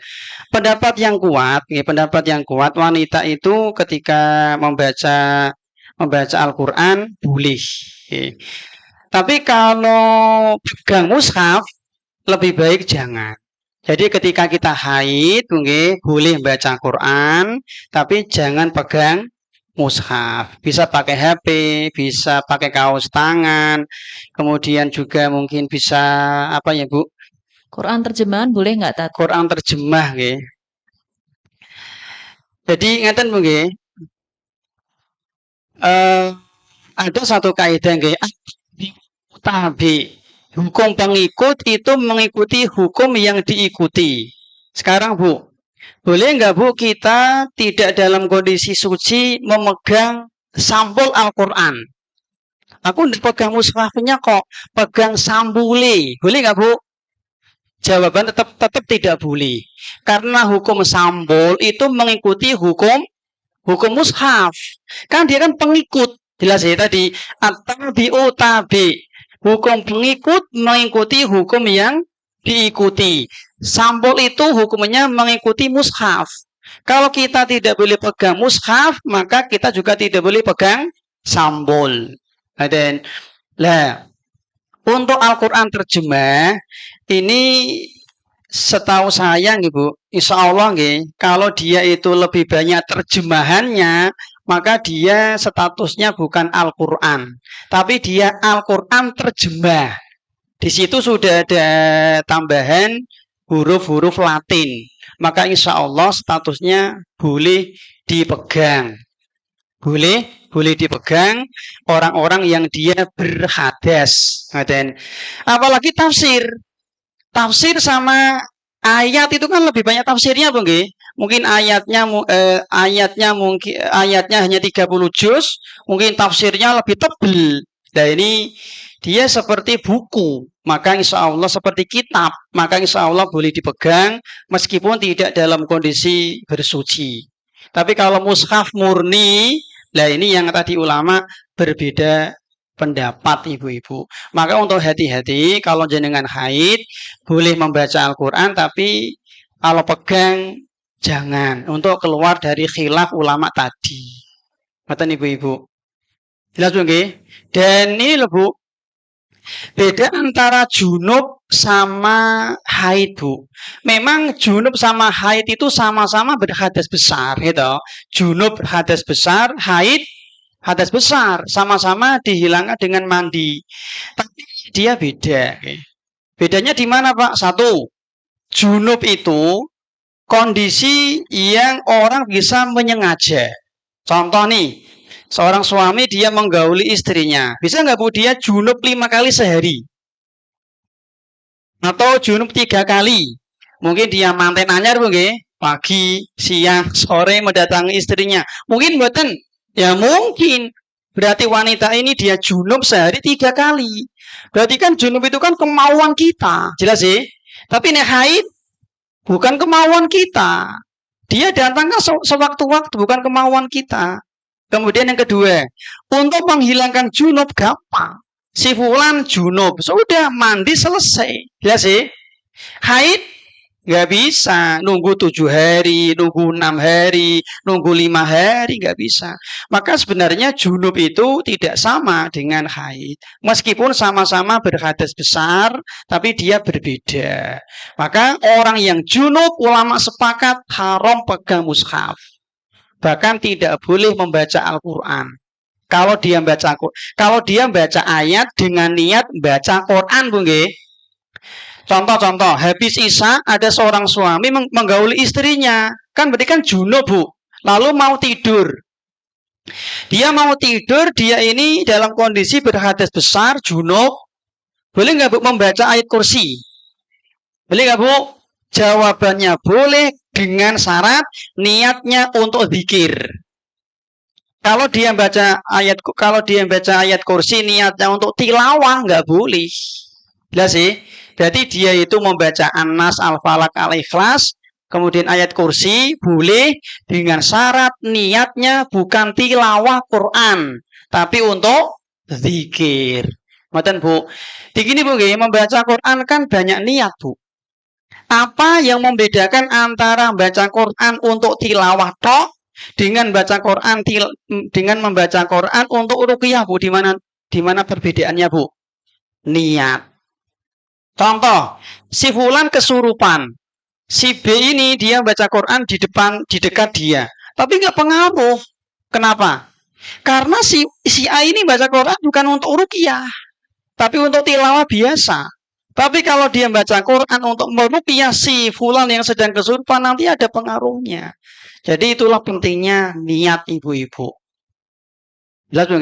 Jadi junub itu tidak sama dengan haid. Kalau junub, ulama sepakat tidak boleh baca Quran dan tidak boleh pegang mushaf. Tapi kalau haid, insya Allah boleh membaca Al-Quran, tapi untuk hati-hati jangan memegang mushaf. Bisa dengan HP, bisa dengan kaos tangan. Nanti nek balik ya pakai apa ngakon anake apa pakai apa, Bu? Biting boleh. Ngoten, ibu-ibu.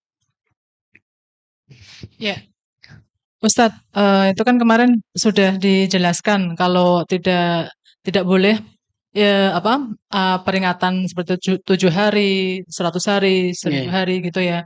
Nah, di sini kita sudah mendapatkan ilmu dari Ustadz. Nah, tapi di lingkungan keluarga itu atau saudara itu masih ada kegiatan seperti itu, peringatan-peringatan itu. Itu bagaimana, Ustadz? Apakah kita wajib untuk mengingatkan gitu, atau kalau enggak, ini kan sudah turun-temurun atau budaya keluarga gitu ya. Terus yang sudah tahu tapi ikut memberikan berbagi makanan, snack, "Oh, nanti aku yang ngasih ini," itu bagaimana Ustadz? Terima kasih. Baik. Jamaah yang semoga senantiasa dirahmati oleh Allah Subhanahu wa taala. Untuk acara-acara seperti itu yang sudah kita sampaikan kemarin, dan itu sebenarnya semua orang tahu, Bu. Itu bukan dari Nabi, itu bukan dari sahabat. Maka yang kita hindari.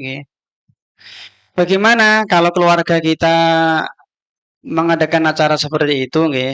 Kalau memang itu keluarga kita di bawah kekuasaan kita, ya wajib untuk ingkarul mungkar. Kalau keluarga itu di bawah kekuasaan kita, misalkan sing nglakoni anak kita, cucu kita, mungkin menantu kita atau mungkin karyawan kita. Intinya orang-orang yang di bawah kekuasaan kita, Bu. Tapi ini sing ngelakoni bapak kita ya jenengan dikepret nanti. Jelas ya. Apalagi yang melakukan Pak RT, Pak Lurah, Pak Yai, jenengan sopo. Betul Bu. Jadi dakwah itu butuh kesikoan, Bu. Sikoh itu percaya apa ora? Kalau nggak percaya nggak perlu. Mau menyampaikan ini bid'ah, ini syirik. Kalau nggak percaya ya diguyu tok, Bu. Jadi dakwah itu butuh sikoh sama kita apa tidak. Dan kalau nggak sikoh ya sia-sia. Ngapain? Sama jenengan di grup. Jenengan sering share kajian sunnah, video-video sunnah. Tapi di grup situ mereka anti dengan dakwah salafi ya diguyur kurang manfaat. Karena dakwah itu butuh sikoh ibu-ibu, butuh percaya apa ora, komitmen sama ustadznya apa tidak. Jadi keluarga kita itu kita lihat kalau mereka dengan kita kok sikoh percaya ya kita sampaikan kita jelaskan. Tapi kalau enggak ya kita mengingatkan semampu kita dan tidak boleh ya tadi membantu memberi sumbangan ini sumbangan itu jangan. Nanti kita termasuk orang-orang yang ikut tolong menolong dalam kemaksiatan. Betul ibu-ibu jangan. Okay. Ya, baik Ustadz ini ada door prize yang siap dibagikan. Silakan Ustadz kalau memberikan pertanyaan kepada Ibu. jenengan. Kemarin saya dapat baksos Bu dari musola nggih, dapat baksos itu salah satunya gula Bu nggih. Enggak apa-apa. Saya tiru sama panitia Bu. Nggih enggak apa-apa Bu nggih. Barangkali bermanfaat Bu. Saya mau bertanya Bu, nanti yang bisa tak kasih gula Bu nggih. Jenengan kan seneng gula nggih, seneng sembako Bu. Pertanyaan Bu tentang akidah nggih Bu. Kapan Allah Subhanahu wa taala tertawa? Kapan Allah Subhanahu wa taala tertawa? Kan ini kan perkara gaib, harus dengan dalil. Jelas bang, kapan Bu? Kapan Allah Subhanahu wa taala tertawa? Allah punya sifat tertawa kapan?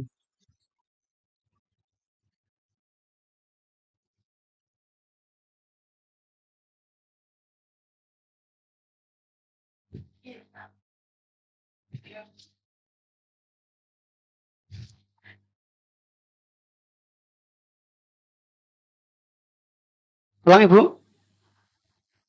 Neraka. Boten. Ustadz,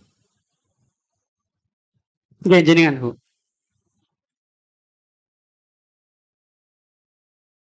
Boten. Menyeberangi sirat dan keluar dari api neraka. Boten.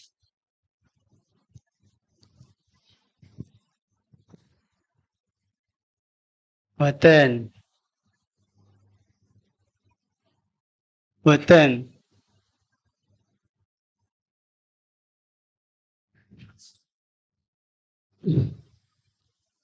Tiga orang lagi nggih biar enggak anu nggih lama. Satu, tiga lagi nggih jenengan Bu.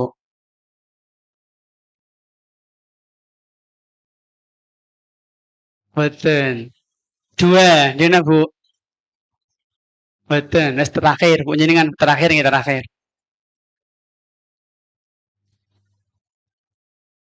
Boten. Kapan Allah Subhanahu wa taala tertawa? Mau terakhir nggih terakhir.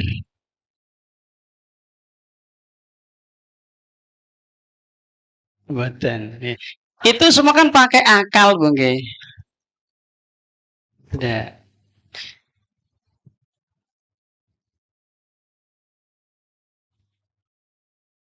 Boten nggih.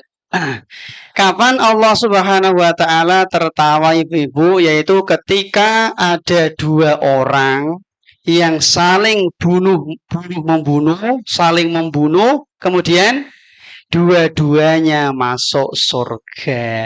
Nah, ngoten Bu. Ada dua orang saling bunuh-bunuhan si A si B, bunuh-bunuhan. Jelas ya?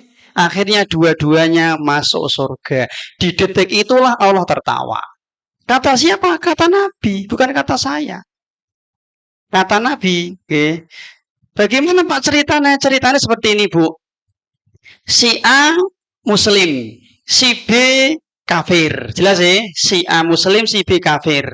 Kemudian mereka bertemu di medan jihad, di medan perang. Ternyata si B ini kafir berhasil mengalahkan si A, dibunuh, mati begitu, mati syahid, masuk surga. Si B ini tahun depan masuk Islam dia, ngerti Bu, masuk Islam akhirnya ikut jihad, ikut perang dengan orang-orang kafir dan dia yang terbunuh. Akhirnya si B masuk surga juga. Di surga si A sama si B ketemu. Di saat itulah Allah tertawa. Ngerti Bu, ini perkara akidah Bu nggih, ngoten Bu. Saya ganti Bu, saya ganti Bu nggih. Pertanyaan yang tidak terlalu susah insyaallah Bu. Siapa Bu sahabat Nabi sallallahu alaihi wa alihi wasallam yang ketika meninggal dunia arsy Allah guncang? Angel Ibu, waduh angel ya. Sing gampang napa nggih Bu nggih? Sing ben gampang. Ya wis. Jawabannya Sa'ad bin Mu'adz nggih. Sahabat Sa'ad bin Mu'adz. Sing gampang apa ya Bu? Sing gampang. Mun masalah puasa Bu nggih, masalah puasa saja Bu. Sebutkan puasa wajib. 4 lho nggih, 1 Ramadan. Gula loh Bu, lumayan. Nadar.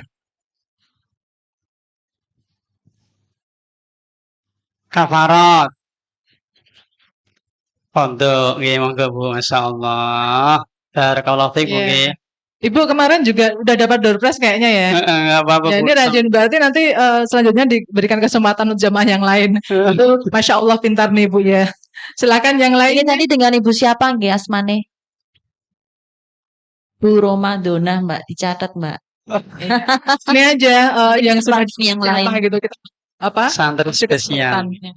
Silakan Ustadz. Selamat. Bu, sebutkan Bu rukun mandi. Mandi junub.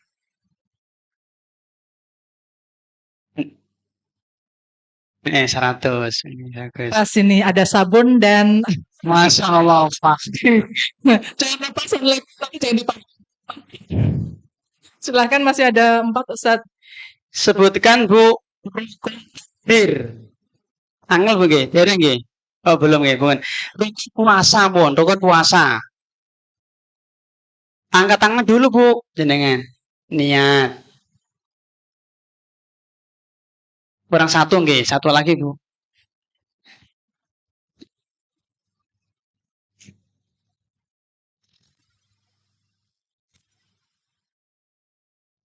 Niat. Terus Bu, kurang setunggal Bu. Menahan diri, mboten sabar. Jenengan.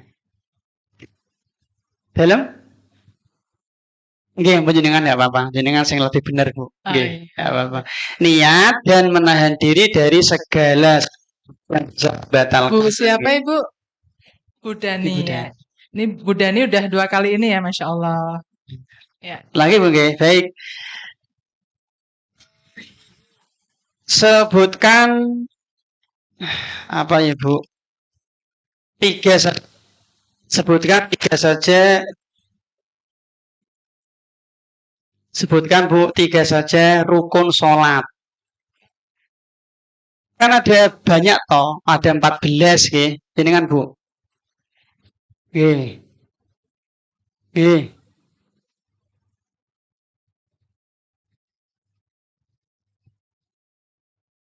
Al-Fatihah nggih enggak apa-apa. Nggih, Al-Fatihah nggih 100 nggih. Kemudian apa ya Bu? Sebutkan Bu 3 saja pembatal puasa. Gampang niki. Jenengan Bu. Dalam? Muntah dengan sengaja. 3, Bu. Makan dengan sengaja.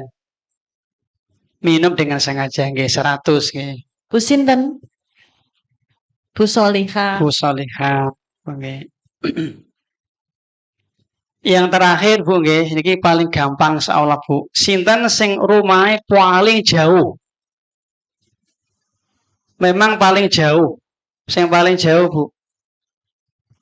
Di bawah mungkin ada jamaah yang dari Kendal yang tadi WA saya, Adakah yang di bawah official? yang jamaah Bisa paling jauh. dicekkan? Ada nggak Bu Dia? Sebentar baru OTW turun.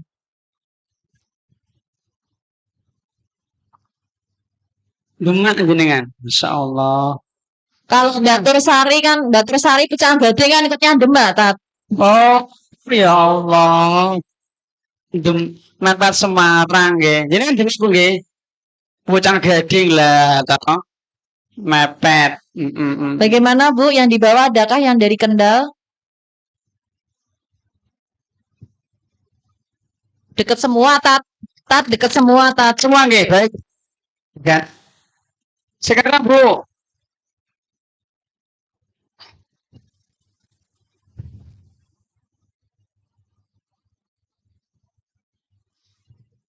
Dalam Banyumas.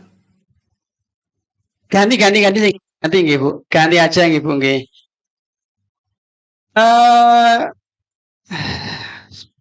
Berapa Bu? Sebutkan 3 saja ketentuan membayar fidyah Bu. Sebutkan 3 saja ketentuan membayar fidyah tadi. Fakir miskin.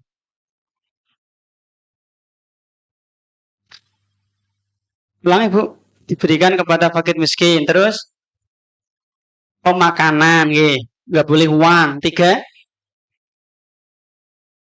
Oh ya, tidak boleh diberikan kepada orang yang nafkahnya ditanggung. Nggih, barakallahu fiik. Betul nggih Bu? Ibu siapa? Ismane Ibu siapa? Bu Yuli, Mbak. Sudah nggih, demikian Bu, semoga menjadi ilmu yang bermanfaat. Selama 3 hari kita belajar. Mudah-mudahan Allah Subhanahu wa taala membalas dengan balasan surga dan kita bisa berjumpa di surga. Amin ya rabbal alamin. Kita akhiri, saya kembalikan kepada MC. Mohon maaf atas segala kekurangan dan kesalahan saya dan terima kasih atas segala perhatian panjenengan. Wassalamualaikum warahmatullahi wabarakatuh.